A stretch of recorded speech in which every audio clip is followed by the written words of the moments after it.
क्योंकि इनके पास भारत के अलावा ताइवान और चाइना का हाल ही कोई मौजूद नहीं। they cannot abandon India regardless। Bharat जितना भी इनका बाजू मरोड़ ले, भारत को ये नहीं छोड़ सकते। G7 पे खबरें ये आ रही हैं कि रशिया पे सैंक्शंस लगने जा रही हैं, पाबंदियां लगने जा रही हैं। सिर्फ रशिया पे नहीं भाईजान, पूरी खबर बताइए। अच्छा, रशिया के साथ चाइना पे भी पाबंदियां लगने। 1 लाख भारतीय जा रहा है ताइवान में जॉब करने के। 120 ताइवानीज कंपनियां they are working in India right.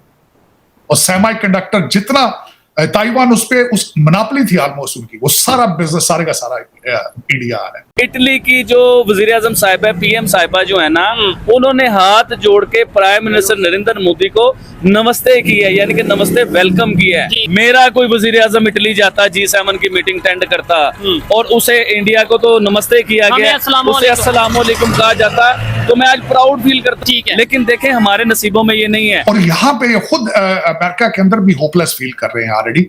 इस वक्त 50 से ज्यादा बड़ी कॉर्पोरेशंस के सीईओ जो है भारतीय। So this is they are ultimately Cheema sahab आप खुद सोचें क्या सोचते होंगे। तो वो उसके फिर कभी इनका दिल करता है कि हम गुस्सा करें वो, लेकिन इनके पास ताइवान और चाइना को काउंटर करने के लिए they don't have any choice, कोई चॉइस नहीं। दोस्तों G7 की मीटिंग के अंदर आप जानते हैं ना, भारत उसका मेंबर नहीं है, लेकिन भारत को बुलाया जाता है। और जब से मोदी जी आए हैं तब तो डेस्परेटली बुलाया जाता है, स्पेशल बुलाया जाता है कि मोदी जी आप आइए।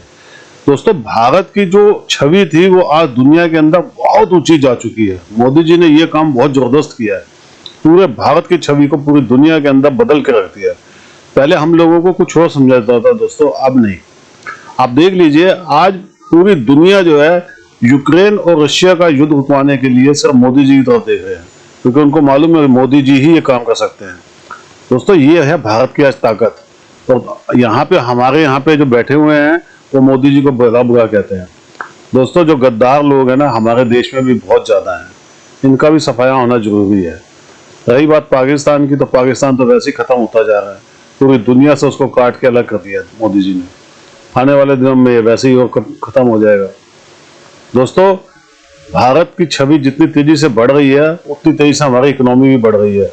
आने वाले दिनों के अंदर हम 3rd नंबर पे आने वाले हैं। दोस्तों आप भी कमेंट्स करके बताइएगा आप क्या कहते हैं इस बारे में। वीडियो को लाइक और चैनल को सब्सक्राइब जरूर कीजिएगा। Thank you very much. ताड़ साहब और दूसरा बताएं कि नरेंद्र मोदी को बताया ये जा रहा है, कहा ये जा रहा है कि ग्लोबल साउथ के लीडर के तौर पे वो इनवाइट कर रहे हैं, क्योंकि उनको पता है कि ये यूरोपियंस एंड अमेरिकन अब अफ्रीका में उस तरह इन्वेस्टमेंट नहीं कर रहे, तो इंडिया का जो डिप्लोमेटिक एंड पॉलिटिकल कैपिटल है उससे फायदा उठाया जाए। ताड़ साहब क्या है ऐसा आप समझते हैं कि जो वो इंडिया को देना चाहते हैं? कोई कह रहा है क्रिटिकल टेक्नोलॉजीज की बात हो रही है, कोई ये कह रहा है कि इंडिया से फेवर्स लेना चाहते हैं, कोई ये कह रहा है कि जो India middle east economic corridor है उसको लेके चलना चाहते हैं। अभी तो नरेंद्र मोदी जो हैं वो उन्होंने हल्फ उठाया है तो अमेरिकन भाग पड़े हैं। इसको कैसे देखते हैं खासतौर पे ये जो 3rd टर्म के हवाले से? जी मतलब 3rd टर्म के हवाले से खासकर, बल्कि एक मैं बात इसमें G7 समिट का एक और मेजर जो कंपोनेंट था वो CPEC के मुकाबले में जो इनका अपना पहले अमेरिकन और दूसरे एलाइज का जो एक उसका काउंटर इन्होंने किया था, उसको वाकई आप बिल्कुल सही फरमा रहे हैं कि उसको भी अगली फेज पे लेके जाना चाहते हैं। They want to counter the CPEC। तो एक तो उस एजेंडे में करें तो भारत सबसे पहले आ जाता है।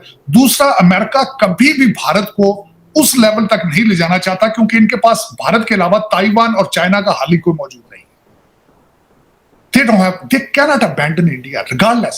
भारत जितना भी इनका बाजू मरोड़ ले, भारत को ये नहीं छोड़ सकते। और दूसरा, खासकर मैंने आपको बताया था कि वेस्टर्न सिविलाइजेशन के अंदर इनको ये चुभती है भारत की जो इतनी सडन तरक्की कर रहा है तेजी के साथ। यहाँ पे ग्रुप ऐसे मौजूद हैं कंट्रीज के अंदर जिनको ये, और यहाँ पे खुद अमेरिका के अंदर भी होपलेस फील कर रहे हैं ऑलरेडी। इस वक्त 50 से ज्यादा बड़ी कॉर्पोरेशंस के सीईओ जो है भारतीय। So this is they are ultimately Cheema sahab आप खुद सोचें क्या सोचते होंगे। तो वो उसके फिर कभी इनका दिल करता है कि हम गुस्सा करें वो, लेकिन इनके पास ताइवान और चाइना को काउंटर करने के लिए they don't have any choice, कोई चॉइस नहीं। अफसोस के साथ ही मैं कहूंगा इनके पास कोई चॉइस होता तो ये कभी इतना ना करते, जैक सुलिवान आज भारत ना जाता या फिर ये इतना बर्दाश्त ना करते। लेकिन इनके पास कोई चॉइस नहीं, और इन्होंने भारत के साथ करना ही करना, चाहे जितना मर्जी भारत जो मर्जी। देखें सबसे बड़ी बात है किस तरह बर्दाश्त किया इन्होंने जो भारत ने रशिया से खुल के तेल लिया, जो जिस तरीके से यहाँ जयशंकर साहब ने फौरन दौरा किया जब इन्होंने यहाँ पे खालिस्तानियों का काम किया था, वो मास्को गए थे, लेकिन चुप कर जाते हैं। उसकी वजह यह है कि इनके पास चॉइस नहीं, they don't have any choice. तो वो भारत के साथ रिलेशनशिप बेहतर होंगे, बल्कि आगे रिपब्लिकन आएंगे तो हालात मजीद बेहतर हो जाएंगे।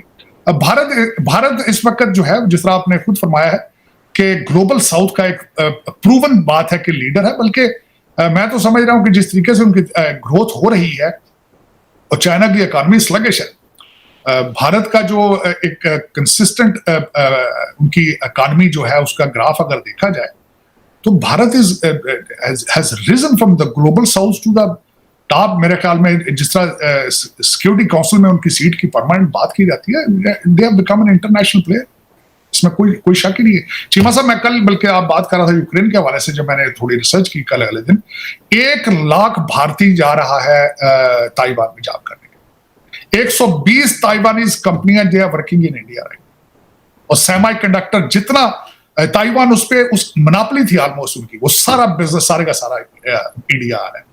और आपका क्या ख्याल है, यूरोप या वेस्टर्न सिविलाइजेशन को ये चीजें चुभती नहीं? और ये उनकी देखें, 2 चीजें होती चीमा साहब, तरक्की के लिए बहुत जरूरी एलिमेंट जो है, बहुत जरूरी एलिमेंट है वो आपके कंट्री के अंदर लॉ एंड ऑर्डर और हालात पीसफुल।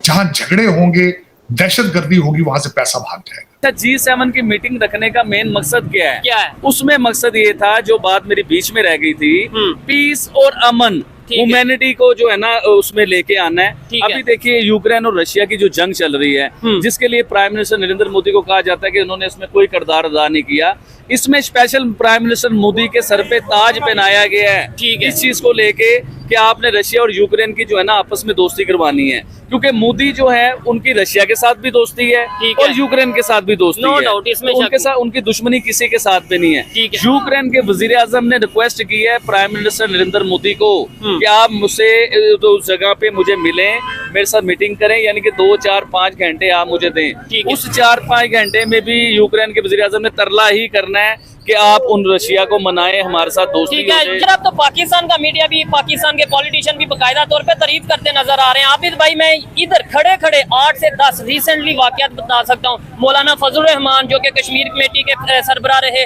उन्होंने भी बकायदा इंडिया की तारीफ की। फिर उसके अलावा कराची से थे, हमारे वजीर आजम ने तारीफ की, हमारे पार्लियामेंट में तारीफें होती हैं, हमारे जो वजीर है वो इंडिया को एग्जाम्पल बना के बताते हैं, लेकिन जब आप बात करते हैं तो आप गद्दार हो जाते हैं। सर यही तो सारी बात है कि जो पोस्ट पे बैठे हुए ये दोगला मेयार, 2 मेयार इसे कहा जाता है कि जो सीट पे बैठे हुए हैं वो कुछ भी कहते हैं, वो हदीस है। हमारे जैसा आम इंसान कोई बात कर देगा वो गुनाह है।